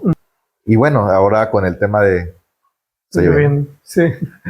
Y ahora con el tema de las aves, es una manera, un abordaje distinto, ¿no? Como ya volviendo un poco más a la época actual. Ajá. Porque cuando pensamos en la naturaleza, en estudiarla, en disfrutarla o en protegerla, siempre pensamos, en el caso de Chiapas, no sé, en el Triunfo, ¿no? En la Sierra Madre, en la Selva Lacandona, en los manglares de la costa, ¿no? Aquí. Sí, y que para la gente de la ciudad es como realidades muy distantes, ¿no? Ujú. Y ahí se habla mucho de la conservación del jaguar y de las guacamayas y el tucán y el quetzal. Y tú dices, bueno, a mí me gusta mucho preguntar esto cuando de pronto hay un espacio de diálogo. Es como, ¿cuántos han visto un quetzal? Es Sí, rarísimo claro. que alguien levante la mano, ¿no? Sí, no. Y es como de... Yo nunca he visto en vida o sea, en su ambiente natural Ajá. jamás. Sí, es algo que está muy distante de la mayoría de nosotros, ¿no? Y Ujú. entonces dices, hay una desconexión porque dices, bueno, yo como ciudadano común y corriente, o sea, ¿qué puedo hacer para favorecer la conservación del quetzal? No, lo siento tan distante que digo, pues no sé qué hacer y mejor no hago nada. Sí, O ni enterado estoy, ¿no? Entonces, y no nos damos cuenta que eso también puede ocurrir en las ciudades, ¿no? Y fue lo que me pasó y por eso hacemos las pajareras, porque el ver ese cormorán en Coyumayu fue como del reconocer esta biodiversidad que comparte la ciudad con nosotros y entender que espacios como Coyumayu nos dan la oportunidad de ser testigos de esta riqueza biológica y entender cómo esta naturaleza convive con nosotros y es susceptible a las acciones y decisiones que día a día tomamos en la ciudad ujú, y que tal vez así la gente pueda comprender mejor el impacto que tenemos cotidianamente en la naturaleza y tal vez así comprendamos también mejor cómo apoyar o contribuir a la conservación de lo que ocurre allá afuera, con los jaguares, sí. con los quetzales, etcétera, ¿no? Entonces, este, y, y por eso hacemos las pajareras. De alguna manera, pajareras como esa intención de querer, sí que disfruten de las aves, pero también que ocurre este proceso de cambio de paradigma Ajá. que nosotros vivimos como Heliomaster en su momento, replicarlo con la ciudadanía. Y también pasa algo bien interesante y tiene un poco que ver como con lo que platicamos hace un rato de esta frase del doctor Juan Luis Fuentes Lemos de no se puede cuidar algo que no conocemos, ¿no? Ujú. Entonces, algo que siempre digo en las pajareras es que los ojos no ven lo que la mente no sabe. Y entonces, las aves están ahí, la naturaleza está ahí, pero como no la conocemos, no la percibimos. Y Sí. pasa mucho a la gente que pajarea por primera vez con nosotros y a partir de ello, como ya la mente tuvo un ejercicio, un estímulo para detectar a las aves en la cotidianidad, entonces después vas a tu trabajo, vas a la escuela y empiezas a ver a las aves que siempre estuvieron ahí, Sí, pero que no les habías puesto atención porque no las conocías, claro. ¿no? Y también pasa algo bien Sí, lo que curioso. te contaba que me pasó a mí. Exacto, ¿no? Y también pasa esto de que darle identidad a esos animales, a esa naturaleza, es también darles un valor, y no solamente a ellos, también al lugar que habitan, porque eh, igual y percibimos a las aves de vez en cuando, pero decimos, sí, pájaro X. Y yo siempre pongo esta comparativa donde digo, bueno, no es lo mismo cuando estás en un espacio público, una plaza, un parque, y hay una multitud, y pues claro, pues es gente, ¿no? Pero de pronto en esa multitud te encuentras a un familiar, a un ser querido, un amigo, y es una persona de la cual sabes su nombre, tal vez sabes cuándo es su cumpleaños, tienes memorias con esa persona, te acercas, la saludas, le preguntas cómo estás, y tal vez luego llegas a tu casa y dices, hey, no sabes a quién me encontré, ¿no? Y entonces es alguien que te importa.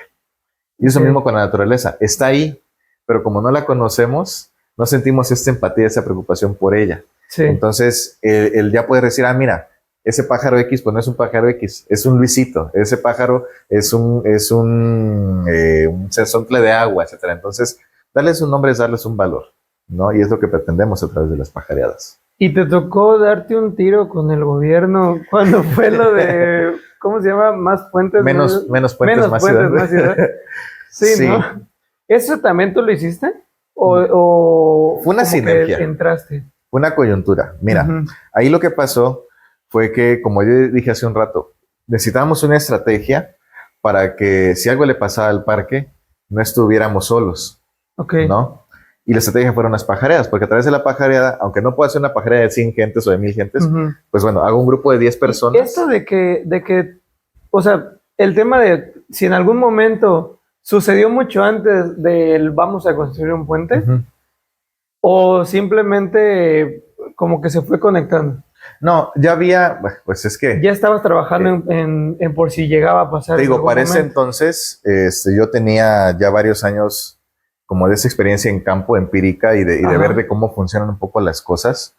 Entonces dije, no, o sea, en cualquier momento un gobierno, una empresa viene y dice, este parque se convierte o en un fraccionamiento o en una plaza comercial o en un estacionamiento, ¿no? porque ya había pasado, no sé si lo recordás, pero el área de Joyumayu anteriormente tenía un gran campo enorme, que tenía continuidad hacia Cañahueca, Sí. tenía una arbolada de sabinos enorme, de hecho había una cascada ahí, a la altura de Cazacolpi. Ya lo valió, ya no es lo que era antes. Entonces, era una gran arbolada, y en ese campo muchas veces, era un campo de fútbol grandísimo, donde a veces llegaban algunos circos, Ajá. y al lado estaba el gigante, ¿no? Sí. Entonces, y todo eso se perdió, fue una extensión grandísima que se perdió para construir Plaza Sol, ¿no?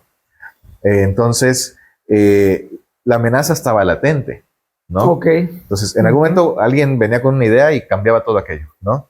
Entonces, dijimos, bueno, vamos a hacer las pajaredas porque, claro, junto con las demás cuestiones de redes sociales y demás, pero lo principal son las pajaredas porque aquí podemos traer un grupo de personas que vean a las aves, que se quiten esa idea de que voy a ver en Joyumayo puros anates y palomas, ¿no? Sino ya ver que hay loros, hay cormoranes, hay colibríes, hay gavilanes, hay garzas nocturnas, etcétera. Constatar de la presencia de estas aves y vivir ese proceso que te digo como de cambio de paradigma sobre lo que significa la ciudad y su naturaleza, ¿no? Entonces, y el tiempo nos dio la oportunidad de poner a prueba esta estrategia y fue justamente lo de menos puentes más ciudad. De pronto empezamos a tener como estos chismes de oficina, de pasillo, de estos rumores de que, oye, parece que el gobierno del estado quiere construir un puente, ¿no? Parece que hay esta obra.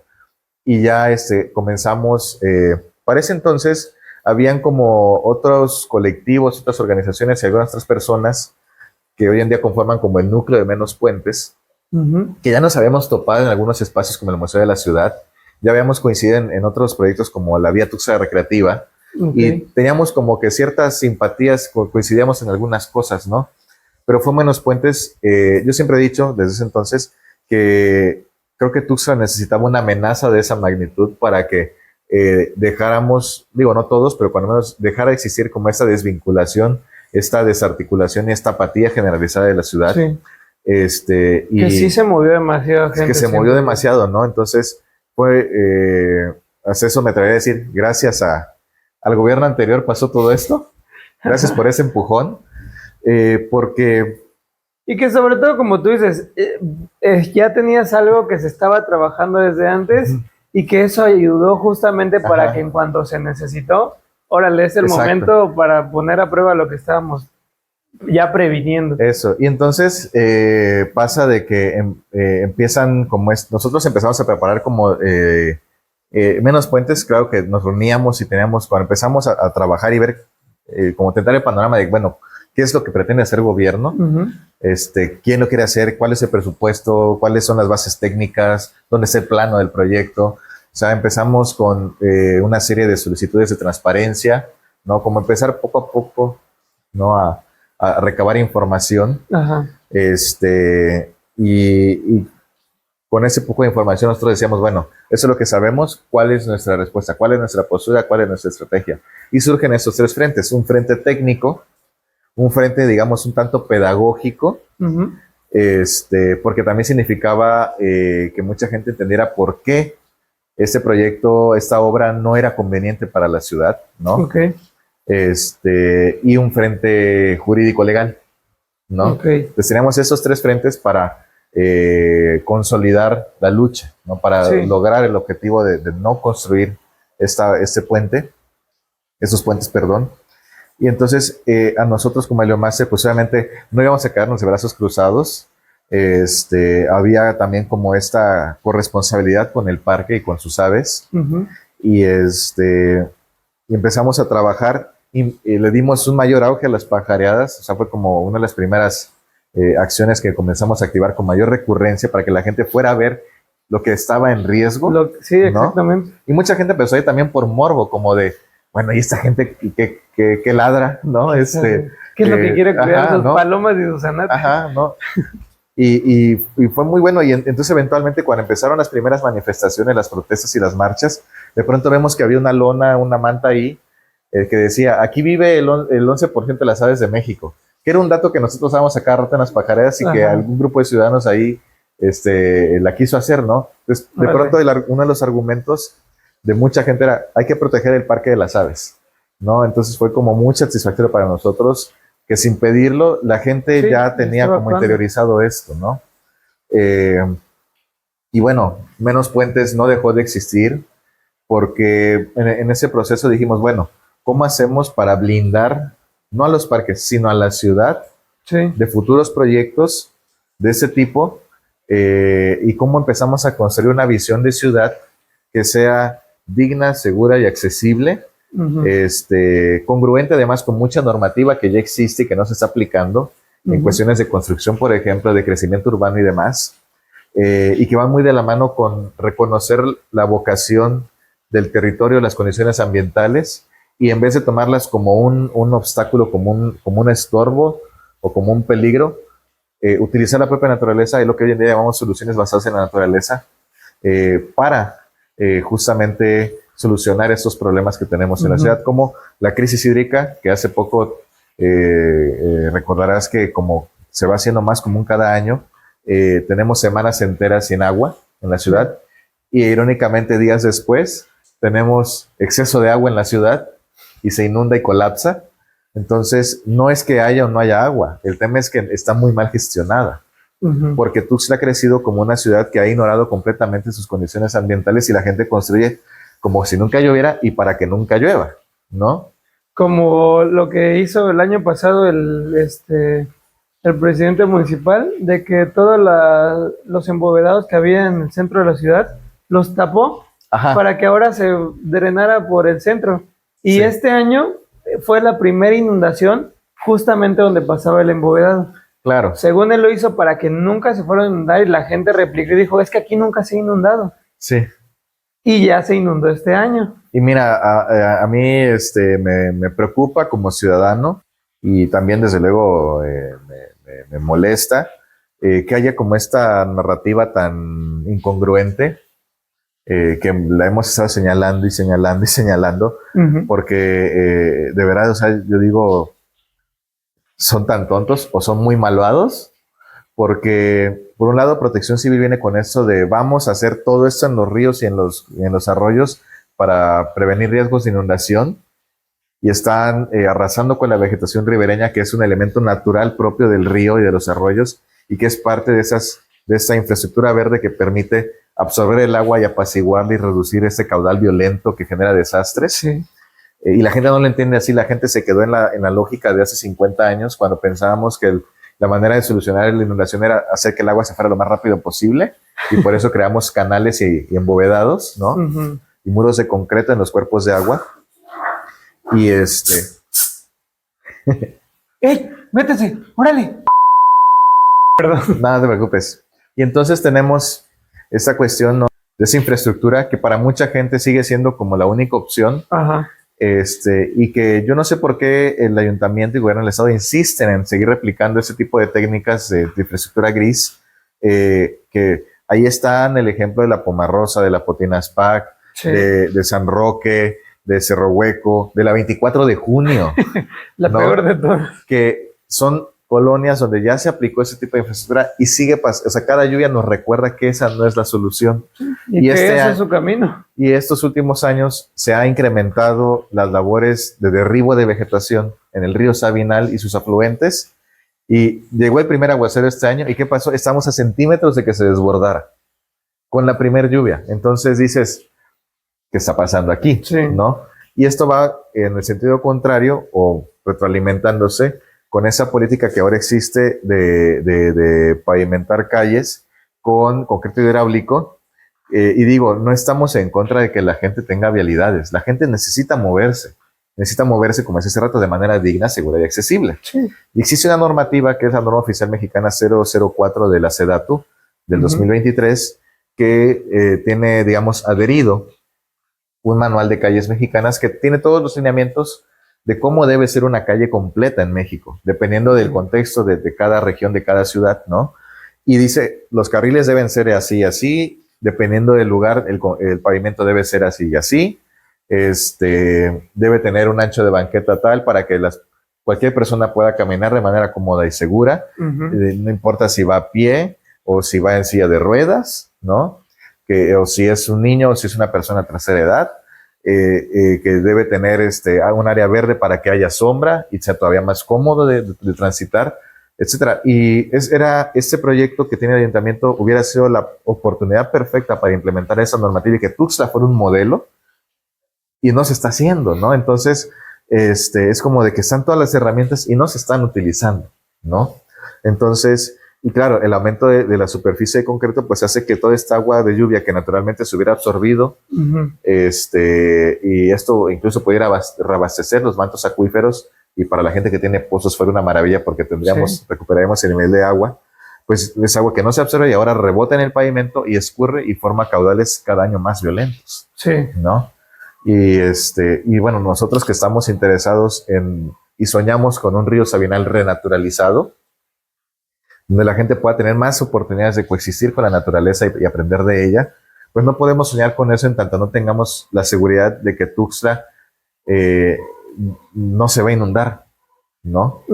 Entonces, por eso ese camino que hemos tomado con menos puentes, y seguimos buscando estrategias e incidencia para cambiar el modelo de ciudad que tenemos, que ha sido muy dañino para nosotros y para la naturaleza. Bueno, ojalá y nos podamos sumar todos. Oye, para ir cerrando, porque ya nos echamos más de hora y media y no sé si tengas algún otro compromiso. Sí, tengo. ¿Tienes proyectos en puerta? Porque ya hablamos de que haces teatro, ya hablamos de que estás con Helio Master. ¿Tienes algún proyecto reciente sobre eso? Porque aparte del que platicaste de la obra de teatro, también tienes la que haces en noviembre, ¿no? La de leyendas, claro. De octubre, perdón. Sí, Espántame Conejo. Aparte de esas, ¿tienes algún otro proyecto o lo que tú dices, esto de puentes, algo en el que puedas invitar a la gente o a que llegue o a sumarse a esto? Sí, por ejemplo, digamos que tenemos ya como una línea trazada y de ella derivan proyectos que se van como fortaleciendo entre sí. De pronto uno pensaría como que, ay, no, es que da como la impresión de que no, es que están haciendo mucho y muchas cosas distintas, pero en realidad no, va sobre una misma ruta, ¿no? Por ejemplo, a partir de esta cuestión de la pérdida de áreas verdes en Tuxtla Gutiérrez y todo eso, también junto con Menos Puentes Más Ciudad, derivó otro movimiento que le pusimos Menos Fuego Más Monte, ¿no? Y ahí tenemos... ¿Menos juego? Menos fuego. Ah, fuego. Porque derivó de los incendios que tuvieron en el Cerro Matumaxá. Ya. ¿No? Y Cañones Sumidero. Entonces, a partir de ello, replicamos una metodología que se llama 100 en un día, que consiste justamente en reunir o activar 100 cosas de algo, o sea, 100 personas, por ejemplo, si es una reforestación, pues no sé, 100 hectáreas reforestadas, algo que lleve 100 o más de algo. Y entonces tiene que ver con lo del proyecto que vi hace poquito, que creo que lo está llevando ayuntamiento, de adoptar un árbol o algo así. No. O sea, lo que estamos haciendo a través del Festival de Cine en un Día, que este año ya va por su tercera edición, es aplicamos una técnica llamada bosques o selvas Miyawaki. Miyawaki es el nombre de un botánico y ecólogo japonés que desarrolló una técnica basada en la sucesión ecológica, que es decir, el proceso de restauración y recuperación natural de la vegetación, ¿no? Entonces, lo adaptamos con especies nativas, ¿no? Y entonces hicimos un diagnóstico el año pasado de áreas con zonas de Tuxtla Gutiérrez con riesgo socioambiental, es decir, zonas que además de que son propensas o son el epicentro de inundaciones, de deslaves, de incendios, etcétera, donde se ha perdido vegetación, son zonas que también están atravesadas como por complejidades y retos sociales económicos, ¿no? Entonces, con esas capas de información se construyó un mapa de Tuxtla Gutiérrez y la área metropolitana, y asociado además con el registro histórico de pérdida de vegetación. Entonces así fue como logramos detectar cuáles son las áreas de Tuxtla Gutiérrez que necesitan ser priorizadas para reforestar, ¿no? Pues con base en este análisis, este año, por ejemplo, vamos a trabajar principalmente del lado norte poniente de Tuxtla, ¿no? Lo que invitamos es a la ciudadanía a participar, a registrarse, formar brigadas. Nosotros les capacitamos de manera gratuita en la técnica Miyawaki, y también les proveemos de las plantas de manera gratuita, para que ellos en las zonas, ya sea el jardín de su el jardín de su casa, el parque de su colonia, algún terreno que con vecinos hayan decidido no rehabilitar, ahí puedan instalar una de estas selvas Miyawaki y darle un seguimiento. De hecho, hay auditorías posteriores que hacemos para vigilar que todo vaya bien y que sí los árboles se hayan establecido, que estén creciendo, ¿no? Entonces, para asegurar el éxito, ¿no? de estas campañas. ¿Cómo podemos inscribirnos o darnos de alta en ese programa? Bueno, tenemos en las redes sociales el Festival de Cine en un Día, así lo cuenta como Cine en un Día, o a través de Menos Puentes Más Ciudad, o a través de Leomaster, ahí replicamos toda esa información, y pues es simplemente como esto de registrarse y asistir, ¿no? Tener la voluntad y de darle seguimiento, de comprometerse a ello, y cada año va creciendo. ¿Son gratuitas? Son gratuitas, sí, totalmente. Y además de eso, nosotros ya como Leomaster, y claro, en alianza con otros actores clave en Tuxtla, estamos impulsando y terminando una gestión que iniciamos el año pasado, que es para certificar a Tuxtla Gutiérrez como Ciudad de las Aves, que es una herramienta que nos permite fortalecer la sinergia entre instituciones, sociedad civil y especialistas para mejorar la calidad de hábitat de las aves en el entorno urbano, lo cual significa también una mejora para la ciudadanía, ¿no? Entonces, en octubre, de la mano de nuestro Festival Tuxtleco de Aves Migratorias, vamos a tener este evento de certificación, ¿no? Y bueno, eso va a significar como el primer paso de una serie de proyectos que vendrán a futuro para mejorar, como bien decía, el hábitat de Tuxtla Gutiérrez, ¿no? O sea, tenemos como una imagen objetivo. O sea, para mí, el indicador que me diga de que, bueno, lo hemos logrado, hemos llegado donde queríamos llegar, es que, por ejemplo, en los alrededores de la ciudad, si vas al Much o al zoológico o a Cañón del Sumidero, hay ciertas especies de aves como el tucancillo collarejo, pues que habitan ahí, que ahí puedes verlas, y que en otros contextos, en otras ciudades de Centro y Sudamérica, habitan también las zonas urbanas, ¿no? Entonces dices tú, bueno, ¿por qué en Tuxtla no están? Y claro, es porque Tuxtla, pues con este modelo dañino de ciudad, pues no tiene el hábitat idóneo para ellas. Entonces, ¿cuál es nuestra imagen objetivo? ¿Qué es lo que nos va a decir? Ya lo logramos, es que ojalá algún día la gente pueda pajarear en el centro de Tuxtla, en el río Sabinal, y pueda ver al tucancillo collarejo, pueda ver al trogón, ¿no? Porque la ciudad tendrá las condiciones idóneas para que las aves puedan desplazarse seguramente por la ciudad hacia el norte, hacia el sur, hacia el oriente, hacia el poniente, ¿no? Sin tener que recorrer una distancia larga. Exacto, ¿no? Que ellas vuelvan, recuperen este hábitat, ¿no? Entonces, y claro, es una visión a largo plazo, y por eso necesitamos herramientas como Ciudad de las Aves, porque nos van a permitir que esta sinergia que hemos intentado construir también con las instituciones, sí, que nos decimos de cosas y peleamos y lo que sea, pero se entiende que no es una guerrilla política. En realidad lo que buscamos es que hagan bien su trabajo, y lo que queremos es, también lo digo así, sentirnos orgullosos de ellos, pues, de que están haciendo lo correcto. Entonces, y acompañarlos en ese proceso, ¿no? Entonces, de esta manera, queremos que no pase lo que siempre pasa, de que cambia el gobierno y cambian hasta las cucarachas de las oficinas, ¿no? O sea, que el gobierno que viene no quiere saber nada de lo que hizo el anterior, y hay retrocesos y no hay continuidad de ese tipo de proyectos. Entonces, si logramos que la ciudadanía se empodere y ejerza su derecho a la gobernanza, a tomar decisiones sobre lo que ocurre en la ciudad, podremos hacer que este tipo de visiones de una ciudad selva, como le llamamos hoy en día, empiecen a materializarse, ¿no? Y se traduzcan también en menos inundaciones, menos incendios, menos calor, menos crisis del agua, ¿no? Entonces, hacia allá queremos llegar, ¿no? Ojalá que mucha gente se una, porque así como lo cuentas, realmente creo que es el Tuxtla que yo siempre he querido. O sea, que merecemos. Que la capital se merece. E imagínate, o sea, con esa visión de la ciudad selva, tenemos la oportunidad de explotar, en el mejor sentido de la palabra, esta vocación turística que tiene el estado de Chiapas, y que Tuxtla A mí como me choca que la gente diga que Tuxtla es una ciudad aburrida donde no hay nada que hacer y que es una ciudad de paso. Hay muchísimo. ¿Quién lo Yo dice? antes pensaba eso, ahora ya no. Sí, yo también en algún momento lo llegué a pensar, pero por eso mismo digo, quien diga eso es porque no conoce la ciudad. Sí, desconoce. ¿No? Entonces, y la gente dice es que Tuxtla no tiene identidad. En realidad, sí, claro, ha habido un atentado contra su identidad en la cuestión cultural, en la cuestión histórico-arquitectónica, en la cuestión de naturaleza, pero también una realidad es que lo que pasa es que hay muchas identidades también, ¿no? No está unificada, vaya. Sí, convergen demasiadas cosas aquí dentro de la capital. Entonces, y eso también es parte de nuestra riqueza y de lo que deberíamos estar priorizando, conservando, protegiendo y aprovechando de la mejor manera posible, ¿no? Sí.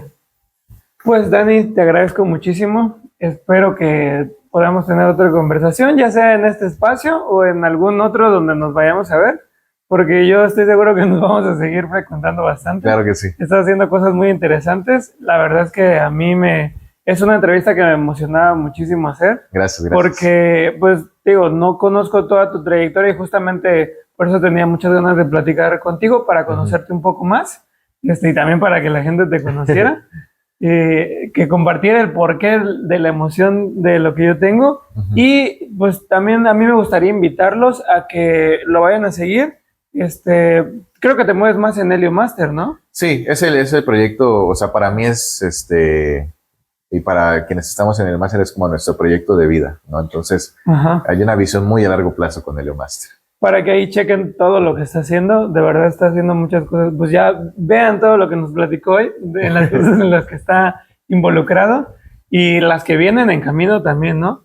Hay que seguir apoyando este tipo de cosas. Yo de verdad te agradezco mucho que me hayas dado la oportunidad de estar en este espacio, de compartir con nosotros tu conocimiento y pues ojalá y nos podamos seguir frecuentando en más espacios así donde sigamos ayudando a este bonito lugar que nos tocó habitar, que es Chiapas. Pues muchísimas gracias, yo te agradezco igual por la invitación, por el honor de estar aquí y pues el mejor de los éxitos en este espacio. Muchas gracias y nos vamos a estar viendo y gracias por estarnos viendo en la primera emisión de Pozole en Jícara. Nos vemos en la siguiente y pues que tengan un bonito día, porque no sé qué hora estén viendo esto. Nos vemos.